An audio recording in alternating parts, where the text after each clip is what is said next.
ہے کہ میرے شوہر پہ بہت زیادہ قرضہ ہے، میں قرآن پاک پڑھی ہوئی ہوں تجوید سے، تو میں آن لائن باہر سے بچیوں کو آن لائن پڑھاتی ہوں، باہر کی بچیوں کو، اور ان سے پیسے لیتی ہوں، کیا میرا اس طرح کرنا جائز ہے؟ بہن بالکل جائز ہے، اس میں کون سی ناجائز چیز ہے؟ اگر آپ کے ذہن میں یہ ہے کہ میں قرآن پڑھا کر اس کی اجرت لے رہی ہوں تو یہ قرآن کی اجرت لینا ناجائز ہے، یہ بھی نہیں ہے، آپ بالکل اجرت لے سکتی ہیں۔ معلم کی اجرت کو فقہا نے بالکل جائز قرار دیا ہے، اور اس پر یہ فتویٰ دینا کہ جو معلم اجرت لے گا اس کو ثواب نہیں ملے گا، تو خدا را ایسا یہ فتاویٰ نہ جاری کریں۔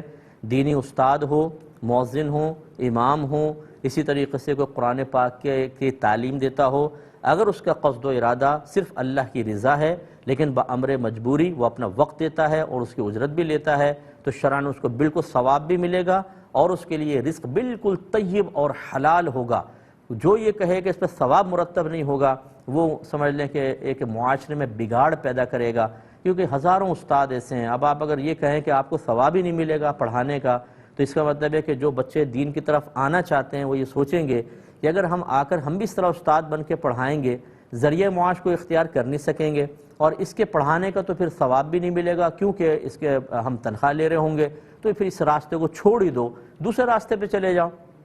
یہ پھر جملے کیا دین کی خدمت ہوں گے؟ کیا اس سے دین کا جذبہ پیدا ہوگا؟ اگرچہ وہ اقوال بھی بعض جگہ موجود ہیں، میں اس کا انکار نہیں کروں گا، لیکن صحیح قول یہ ہیں۔ حضرت عمر فاروق رضی اللہ تعالی عنہ مجاہدین کو سیلریز دیتے تھے، جب آپ خاص طور پہ امیر المومنین بنے آپ نے ڈبل سیلریز کر دیں، اور فرمایا کرپشن کو روکنے کا بہترین طریقہ یہ ہے۔ حضرت ابوبکر صدیق رضی اللہ تعالی عنہ خلیفہ بنے تو باقاعدہ آپ کو بیت المال سے آپ کے ماہانہ اخراجات دیے جاتے تھے، روز کی ایک بکری ہوتی تھی۔ وجہ اس کی کیا ہے کہ مہمان آتے تھے آپ کے پاس، قافلے آتے تھے، ان کے کھانے پینے کا انتظام، تو روزانہ ایک بکری اور ماہانہ اخراجات۔ اگرچہ میں نے یہ بھی روایت پڑھی ہے کہ جب آپ کا وصال ہونے لگا تو آپ نے جتنا بیت المال سے لیا تھا اس کا حساب کتاب کر کے وہ سب بیت المال میں جمع کروایا، یہ بھی ثابت میں نے پڑھا ہے خود۔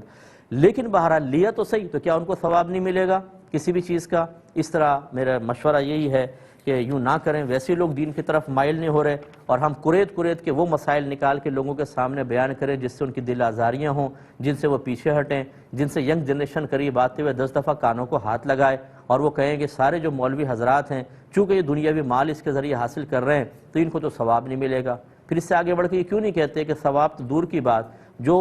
ایسے عمل سے جس سے اللہ تبارک و تعالیٰ کی رضا حاصل ہو سکتی ہو اس سے دنیا حاصل کرنے کا ارادہ کرے تو یہ تو حرام ہے، یہ ریا کے اندر شامل ہوتا ہے، تو یہ جہنم میں بھی جائیں گے سارے۔ اس سے بڑھ کر ایک اور قول کر لیں، جب اس میں نرمی اور آسانی رکھی ہے تو پھر اس میں بھائی جان